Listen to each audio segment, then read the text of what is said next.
Hi, I'm Hiten. I'm here with Kathryn Brenzel. Katie, you are looking into this discussion that's happening among landlords and tenants with the Rent Guidelines Board about a potential freeze on rents, which is quite unusual. Yeah, so that's only happened twice in the city's history during the de Blasio administration. The mayor has actually come out and called for a rent freeze this year in light of everything that's happening. Yesterday, the Rent Guidelines Board met for the second time. They met via video, and this came up again.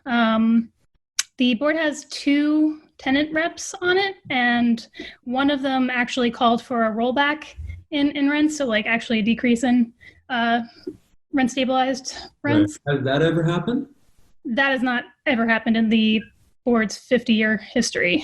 But it's unusual even now because you reported that even the landlord reps have, or the lawyers for the landlord reps have sort of been open to the logic of a rent freeze, right? Typically, you're getting pressure from the landlord side to boost rents, and then pressure from the tenant side to keep rents as is. But this is some sort of acknowledgement that we are in a serious situation, right? Yeah, like I don't think that the landlord reps were necessarily like full-fledged in support of a rent freeze, but one of the landlord reps acknowledged yesterday that they sort of understood the position of a freeze on 1 year, like on for freezes on 1 year leases. Right. But they also vote on 2 year leases, and her argument was basically like these leases aren't this doesn't apply to leases until October 2020. Yeah. You're talking about 2 years from now. We don't know what's going to happen the next several months. We don't know what's going to happen in the next year or 2 years.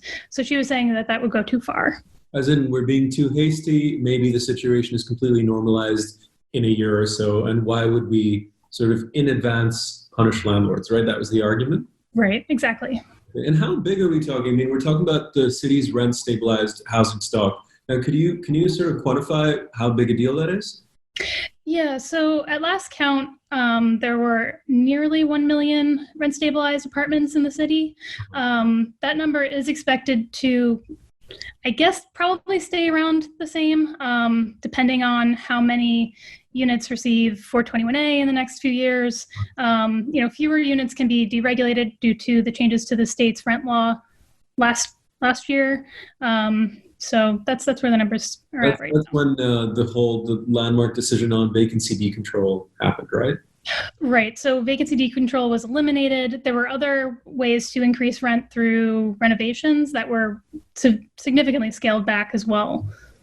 And so what happens next? And they've talked. I mean, your story talks about that there is some common ground now. But what happens next? What is the process to get to the point where we either see a freeze or we see something happen? Yeah, so next week there's going to be a hearing where public testimony is going to be heard, and then there's a preliminary vote where the board comes out with the range on increases that they're going to vote on. And based on previous years, basically the numbers that we hear leading up to that vote and the final vote can end up being completely different than what was talked about in the meetings prior.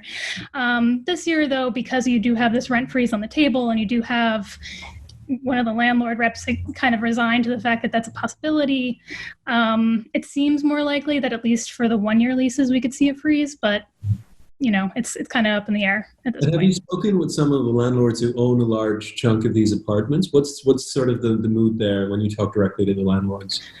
Yeah, I mean, they definitely don't want to see a freeze on rents, and they definitely don't want to see a rollback in rents. Their argument has been there hasn't been a significant amount of relief for landlords on the state or federal level at this point. They've called for a break on property taxes, on mortgage payments, and not much of that has really come to fruition. So they have really argued that if you're going to give this kind of relief to renters, you really need to match it for landlords. Okay, and then stepping outside the rent stabilized sphere for a minute, it does what's happening in the national conversation about calls for a potential rent strike. We had Representative AOC also kind of throw her weight and her rhetoric behind some things like that. Is that going to impact this conversation, the rent stabilized conversation, in any way? I mean, I think they're definitely aware of it and thinking about it. But, I think definitely for the tenant reps, they're very cognizant of what, their constituents are concerned about. So I think it could definitely, influence their decisions. But beyond that, I don't know. Yeah, I think there is a lot of uncertainty. So we look forward to following your reporting. Katie, thank you. Thank you very much.